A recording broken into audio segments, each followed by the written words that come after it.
Welcome to Fine Cuisine and Etiquette with your host, Oliver Gerald the Eater, your guide to the finer things in life. How do you take a food that's already closer to dessert than a well-balanced meal, pancakes, and make it even more unhealthy? Well, the Americans combine these cakes of the pan with one of the all-time high-sugar breakfast cereals, Lucky Charms, which is already on my list because, well, Irish. The result is something that can only spring from a country that has donuts for breakfast, Snickers for lunch, and diabetes for dinner.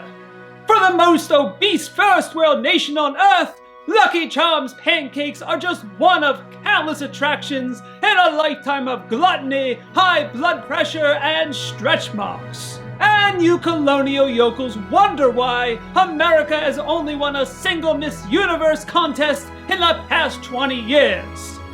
Beached whales don't win beauty pageants. Anyway, I still have to review this because contracts and the sort, even if it does reek of American corpulence. I figured I'd get Barbara to cook this calorie-laden contraption because men belong in the kitchen just as much as women belong behind the wheel of a motor vehicle.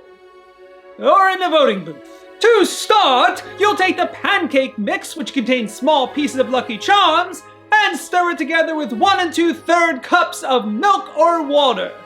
If you like to avoid some superfluous calories with something that already puts you on a fast track to heart disease, I'd suggest you stick with water. You'll combine the mix with your liquid of choice, then heat up a well-oiled griddle or fry pan and measure out 1/4 cup servings. If you don't like your pancakes as black as your soul, I'd highly recommend you keep oiling up the pan. The mix contains pieces of Lucky Charms, and then you can add more fragments of the sugary harbinger of fat asses either during the cooking process or afterwards. Again, no surprise that this is one of the more popular programs on American TV.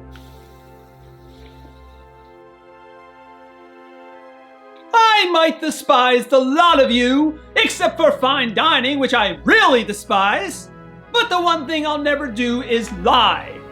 And despite having nearly as much sugar per serving as a literal slice of cake, the Lucky Charms pancakes aren't awful. Also, turns out Barbara is just as proficient a cook as she is at trigonometry, so several pancakes ended up on the crispy side, but the sweet flavor shined through. The Lucky Charms actually complement the cakes quite well, and the additional cereal, while unnecessary, adds a nice textural contrast. I've had better pancakes, but for our mix, these aren't too bad. So I rate the Lucky Charms pancakes 4 silver spoons out of 5.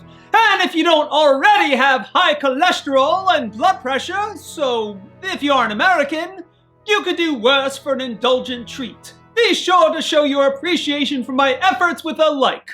And I shall return to educate the great unwashed masses and all those of good letters and breeding on the finer things in life and delightful cuisine.